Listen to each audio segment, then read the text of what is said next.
أعوذ بالله من الشيطان الرجيم بسم الله الرحمن الرحيم يا أيها الذين آمنوا اجتنبوا كثيرا من الظن إن بعض الظن إثم ولا تجسسوا ولا يغتب بعضكم بعضا أيحب أحدكم أن يأكل لحم أخيه ميتا فكرهتموه واتقوا الله إن الله تواب رحيم صدق الله العظيم.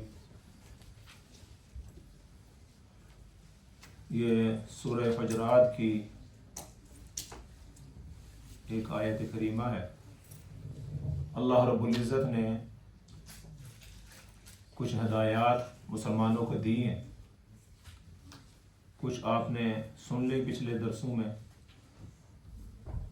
آج جو اللہ رب العزت ہدایت دے رہے ہیں وہ یہ ہے وَلَا تَجَسَّسُوا وَلَا تَجَسَّسُوا، جاسوسی نہ کرو، کسی کے ٹو میں نہ لگے رہو، کسی کے عیبوں کی تلاش میں نہ رہو.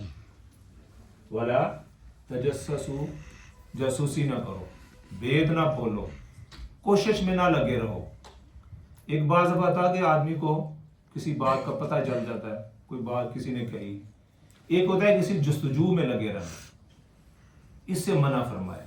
آدمی تلاش میں ہو کہ کسی کا کوئی عیب پتہ چل جائے اور پھر میں اس کو یوز کروں، اس کو ذلیل کرنے کے لیے، اس کو بے عزت کرنے کے لیے، اس کو نیچا دکھلانے کے لیے. تو فرمایا کہ نہیں، ولا تجسسوا، کسی کی جاسوسی نہ کرو. حضرت عمر فاروق رضی اللہ عنہ بارے میں آتا ہے کہ ان کا واقعہ، وہ رات کو گشت کیا کرتے تھے، اپنی جو رعایا ہے اس کی خبر گیری کرتے ہیں کہ کسی کو کوئی تکلیف ہو، کوئی مسئلہ ہو تو وہ اس کی داد رسی کریں. ایک دفعہ گشت کر رہے تھے تو کوئی گھر کے اندر سے کوئی گانے کی اور کوئی آوازیں آ رہی تھیں. کسی جگہ آتا ہے کوئی شراب ہو پی کر کوئی گل پاڑے کرنے کی آوازیں آ رہی تھی باہر. تو حضرت عمر فاروق رضی اللہ عنہ جو ہے نا وہ ان کی دیوار پھلانگ کرنا اندر چلے. تو وہ دیکھا کہ کوئی آدمی شراب پی کے وہی جیسے مست ہو جاتا ہے، کوئی نہ کوئی بات کرتا ہے یا گانے گاتا ہے، اس طرح کی بات مگر مختلف وہ بات آتی ہیں باتیں. میں کہا کہ یہ تم کیا کر رہے ہو، کہ اللہ کے حکم کی خلاف ورزی کر رہے. تو اس دور کے جو لوگ تھے وہ بھی عالم تھے، جاننے والے تھے. انہوں نے کیا حضرت بات سنے، میں تو اللہ تعالیٰ کے ایک حکم کی خلاف ورزی، آپ نے 3 حکموں کی خلاف ورزی کی. میں نے ایک حکم کی خلاف ورزی کی ہے، آپ نے 3 حکموں کی خلاف ورزی کی. سب سے پہلے اللہ رب العزت کا حکم ہے کہ وَأْتُوا الْبُيُوتَ مِنْ أَبْوَابِهَا، کس گھروں کے اندر ان کے دروازے سے آؤ. وَأْتُوا الْبُيُوتَ مِنْ أَبْوَابِهَا، باب کہتے ہیں دروازے، ابواب اس کی جمع ہوتی ہے، ابواب جمع. تو وَأْتُوا الْبُيُوتَ مِنْ أَبْوَابِهَا، اللہ تعالیٰ سورہ نور کے اندر فرماتے ہیں کہ گھروں سے ان کے دروازوں سے آؤ. تو آپ سب سے پہلے دوار پلان کرائیں. پھر اللہ تعالیٰ فرماتا ہے یا ایھا الذین آمنوا لیستأذنکم الذین ملکت ایمانکم یا ایھا الذین آمنوا لا تدخلوا بیوتا غیر بیوتکم حتی تستأنسوا. گھر میں آنے سے پہلے اگلے کی اجازت لو. آپ نے دوسری خلاف ورزی، آپ نے اجازت نہیں لی. اور تیسری اللہ تعالیٰ کا حکم ہے وَتُسَلِّمُوا عَلَىٰ أَهْلِهَا، گھر والوں کو سلام کرو. آپ نے سلام بھی نہیں کیا، اجازت بھی نہیں لی، گھر کے دروازے سے بھی نہیں آئے، آپ نے 3 خلاف ورزی کی.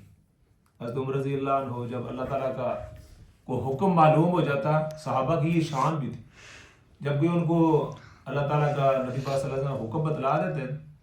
وہ آج بھی عربوں کی یہ عادت ہے، اگر ان کے سامنے آپ کوئی حدیث بیان کر دیں نا پھر وہ چپ کر جاتے، پھر اس سے آگے اس کی بات نہیں کرتے. جو بات بس آ گئی ہے بس ٹھیک. تو انہوں نے کہا کہ آپ نے 3 کی خلاف ورزی کی. تو حضرت عمر رضی اللہ عنہ وہاں سے معذرت کرتے ہوئے باہر تشریف لے آئے.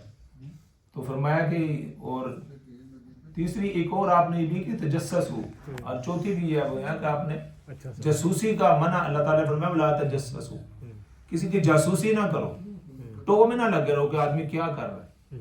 ہاں اگر کوئی ظاہراً آپ کو نظر آتا ہے کوئی آدمی جرم کر رہا ہے تو اس پر تو حکم لگ سکتا ہے، لیکن تلاش کر کے گھروں کے اندر گھس کر جا کر ڈھونڈنا کرنا اس کی اجازت نہیں۔ تو فرمایا کہ ولا تجسسوا، کسی کی جاسوسی نہ کرو، بھید میں نہ لگے رہو۔ اور دوسری بات یہ ہے اللہ تعالیٰ فرماتے ہیں، بلکہ نبی پاک صلی اللہ علیہ وسلم کا ارشاد ہے کہ پردہ داری کرو، پردہ پوشی کرو۔ من ستر الناس سترہ اللہ یوم القیامہ، جو دنیا کے اندر کسی کی پردہ پوشی کرتا ہے نا، اللہ تعالیٰ اس کی قیامت کے روز پردہ پوشی کرتا ہے۔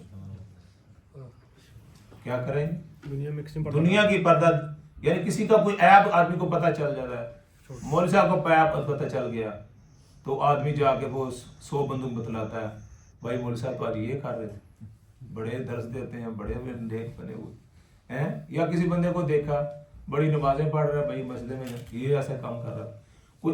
کوئی عیب سے تو اللہ تعالیٰ کی ذات پاک ہے یا نبی پاک صلی اللہ علیہ وسلم کی انبیاء کی، تو ہم تو گنہگار لوگ ہیں، کسی سے بھی کوئی گناہ ہو سکتا ہے، لیکن اس کو لے کر اس کا ڈنڈورا پیٹنا اور پوری دنیا کو بتلانا جی کہ اس طرح کے ان کے تو یہ نظر ان کا تو یہ ہے، تو فرمایا کہ نہیں، اگر تم کسی کو عیب معلوم ہو جائے تو اس کی پردہ داری کرو، پردہ پوشی کرو۔ من ستر الناس ہے جو کسی کا پردہ پوشی کرتا ہے، اللہ تعالیٰ قیامت کے اس کا پردہ پوشی کروائے۔ سب سے زیادہ ذلت قیامت والے دن ہوگی، جب انبیاء بھی ہوں گے جی، صلحاء بھی ہوں گے، مقتدی بھی ہوں گے، امام بھی ہوں گے۔ یہاں تو چلو 10 آدمی کو پتہ چلے گا، وہاں تو لاکھوں لوگوں کے سامنے آدمی کی بے عزتی ہوگی جی۔ تو فرمایا کہ اللہ تعالیٰ، نبی پاک نے فرمایا کہ اس دن اللہ تعالیٰ آپ کی پردہ پوشی کریں گے۔ تو جو دنیا کے اندر کسی کے پردہ پوشی کرے، تو کسی کا اگر کوئی عیب معلوم ہو جائے تو اس کو محلے داروں کو بتانا، گلی محلے والوں کو، شہر والوں کو فون کر کے دوسری جگہ بتانا، اس کی اجازت نہیں۔ یہ اللہ تعالیٰ کے احکامات ہیں، حکم ہے۔ تو فرمایا کہ ولا تجسسوا، کسی کی جاسوسی نہ کرو۔ اور اس سے اگلی بات فرمائی ولا یغتب بعضکم بعضا، ایک اور حکم یہ دیا کہ کسی کی غیبت نہ کرو۔ ولا یغتب بعضکم بعضا، کسی کی غیبت نہ کرو۔ غیبت کا مطلب ہے کہ پیٹھ پیچھے کسی کی بات نہ کرو، اور ایسی بات نہ کرو کہ اگر وہ اس کے سامنے یا اس کو پتہ چل جائے تو اس کو برا محسوس ہو۔ مثال طور پر ہم یہاں بیٹھے ہوئے ہیں، کسی کے مطلب کو بات کر رہے ہیں، تو ہم ادھر ادھر دیکھتے ہیں یار وہ ہے تو نہیں، تو پھر وہ بات کرتے ہیں، سمجھو یہ غیبت ہے کہ اگر اس کو پتہ چل جاتی تو اس نے برا منانا تھا۔ تو لہٰذا کسی کی غیبت نہ کرو۔ صحابہ نے پوچھا یا رسول اللہ صلی اللہ علیہ وسلم، اگر اس کے اندر یہ برائی ہو، کسی کے اندر برائی ہو، اس کو بیان کرنا، فرمایا یہی تو غیبت ہے۔ اگر نہ ہو تو یہ بہتان ہے۔ بہتان یعنی ایک چیز اس کے اندر ہے ہی نہیں، آپ جاگ اس کو کر رہے ہیں، یہ اس سے بڑا جرم ہے۔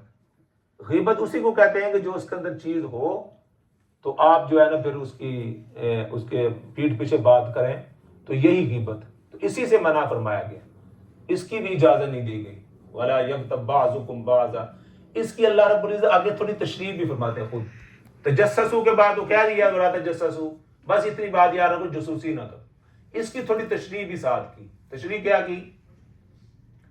ایحب احدکم ان یاکل لحم اخیہ میتا، کیا تم ایسی چیز کو پسند کرتے ہو کہ اپنے بھائی، مردہ بھائی کا گوشت کھاؤ؟ یہ اس کی تشریح کی، کس نے؟ اللہ تعالیٰ نے۔ ایحب، کیا تم میں سے کوئی پسند کرتا ہے؟ ان یاکل لحم اخیہ، لحم کہتے ہیں گوشت کو، لحم اخیہ اپنے بھائی کے گوشت کو، زندہ کو نہیں، میتن جو مردہ ہو، یعنی یہ ایسے ہی ہے جیسے آپ نے مردہ بھائی کا گوشت کھانا۔